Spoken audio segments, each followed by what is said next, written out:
Europe 1. Pascal Praud et vous. Il est 16h17 et on va évidemment parler des municipales. Le candidat de la France Insoumise PS à Toulouse, François Pigmal, a été hué et sifflé à son arrivée à la cérémonie d'hommage aux victimes des attentats de mars 2012. Écoutez François Pigmal et écoutez surtout les sifflets qui l'accompagnent.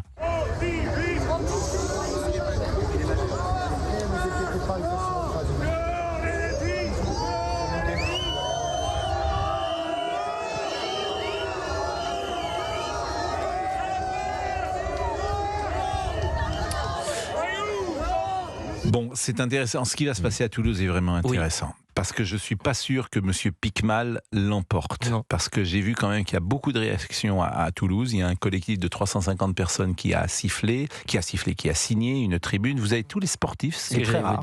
Quel courage. Guy Novès, Vincent Clerc, c'est des références à Toulouse. Hein. C'est pas n'importe quoi le stade toulousain à Toulouse. Et de voir que ces grandes personnalités du monde du rugby et qui sont intimement liées à la vie toulousaine se réveillent. Michel Saran aussi. Le chef se réveille et appelle à voter pour Mondin. C'est l'un des tournants, je trouve, Toulouse. Vous avez entièrement raison. On rappelle et les patrons se mobilisent aussi. Hein. Les bien patrons sûr, de Toulouse, le MEDEF, évidemment Airbus. Mais bien sûr. Vous avez dit ça va se transformer en une usine de cerfs-volants si la France Insoumise arrive sur place et il n'y aura plus d'avions. Et qu'Airbus va partir, oui, c'est ça. Plus globalement, il y a eu des reportages chez des patrons de PME, de TPE. Mais qui ont très peur que cette ville bascule du côté de LFI. Sur la séquence avec les huées, parce qu'on commémore évidemment les attentats commis par Mohamed Merah contre des enfants tout jeunes de confession juive tués à bout portant avec leur papa. Et il y a eu évidemment 14 ans, les militaires aussi, le fils de Latifa Ebziaten auquel on peut penser. Voilà, au bout d'un moment, il y a une France qui n'en peut plus visiblement, il y a une France qui résiste à la montée de la France insoumise, et c'est cette France qui s'est mise à huer la présence de ce candidat à Toulouse. Il y avait aussi le député LFI Adrien Clouet.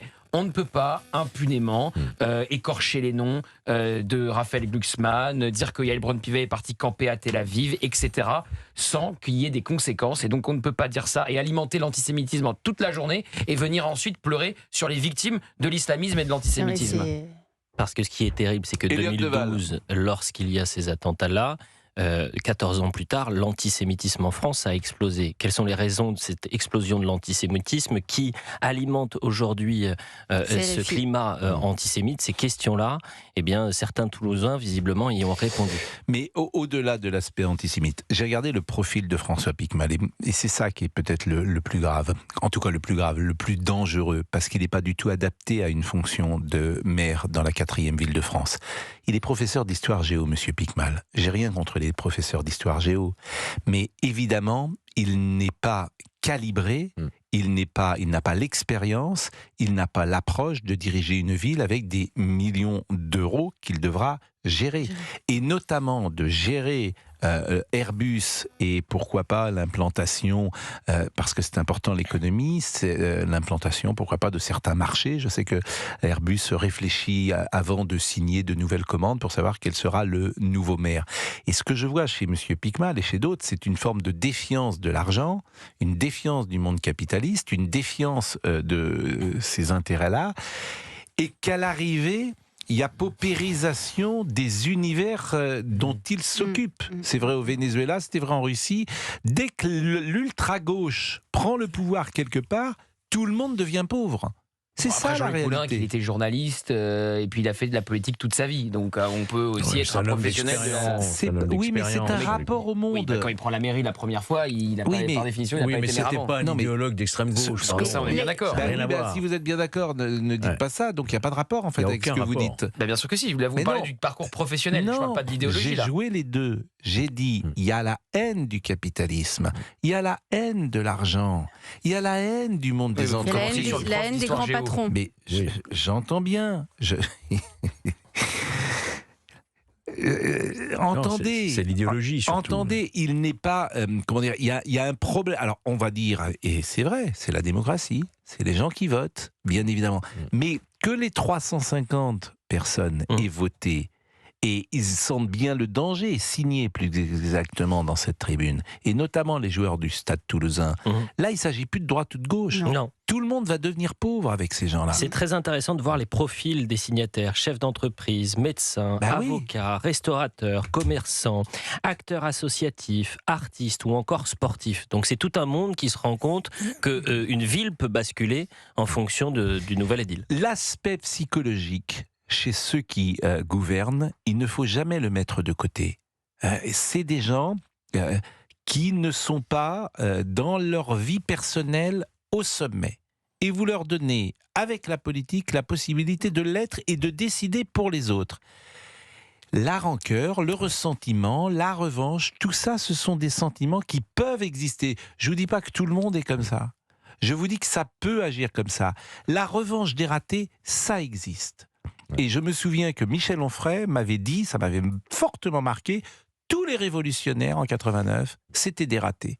Ils avaient tenté d'écrire, ça n'avait pas marché. Ils avaient tenté d'être journalistes, ça n'avait pas marché. Ils avaient tenté d'être homme politique, ça n'avait pas marché. Ils avaient tenté d'être avocats, ça n'avait pas marché. Et tout d'un coup, la séquence révolutionnaire leur donnait la possibilité d'avoir un rôle qu'ils n'avaient jamais eu avant. Ça compte. Ça compte. Je ne dis pas que c'est forcément le cas de tous, ni de M. Piquemal. Je l'ai écouté. Il ne m'a pas convaincu. C'est pas un homme qui brille par son charisme. Non, pas du tout. Disons-le, c'est pas quelqu'un qui t'emporte par ce qu'il dit. Et il faut, c'est tout ce que peut-être simplement rappeler aussi, ce que je souligne. Consterné de voir que le premier des socialistes, Olivier Faure, a dit « Je voterai Piquemal ». Ça, vous l'avez appris sur Europe 1, vous en remettez toujours pas. Non, mais il faut le rappeler, c'est vraiment... Non, je m'en suis pas remis, effectivement. J'ai même demandé à vérifier, tellement ça m'a surpris. Mais François Hollande voterait Piquemal. C'est terrible. Ça. Mais je sais. Mais le signal d'Airbus est très fort dans cette histoire-là. Elisabeth Assayag. Airbus, c'est près de 27 000 salariés. Que Airbus gèle tous les contrats, menace d'aller à Hambourg si ce candidat l'emportait, c'est un signal fort. Et à ma connaissance, on n'a jamais vu un soulèvement de la part de salariés, d'entrepreneurs, de patrons lors d'élections.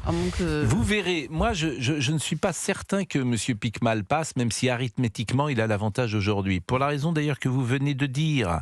Parce que les Toulousains, ils vont se rendre compte peut-être que le portefeuille, c'est aussi important. Et une ville qui a un certain essor économique, ça compte. Elle brille par Airbus. Quand c'est simple, si c'est un PS qui reste et le LFI qui se désiste, l'électeur de LFI il va voter PS. Par contre, l'inverse, c'est-à-dire que si c'est LFI qui reste, c'est le PS qui se désiste. Ça va être intéressant.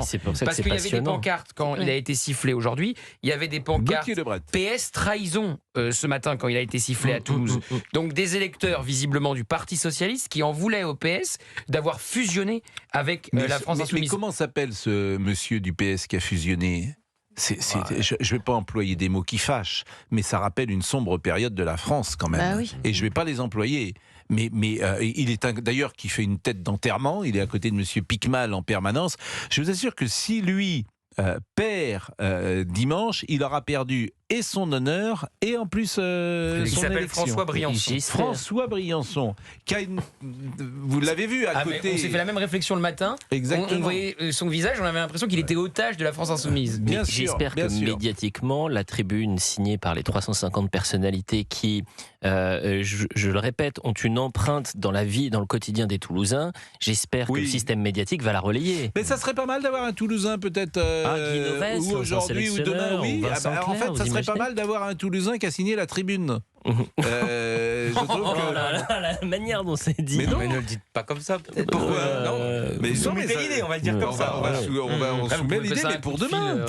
Pour demain. Demain, c'est vendredi. Je me permets de défendre tout de suite Alexandre Omar avant qu'il s'attaque. Qui passe à la casserole, le Omar. Je passe chez le même coiffeur qu'Olivier Guénec, si ça marche pas. Non, mais ça peut être une idée. Il y a 350 personnes qui ont signé, il y en a bien une qui parlera.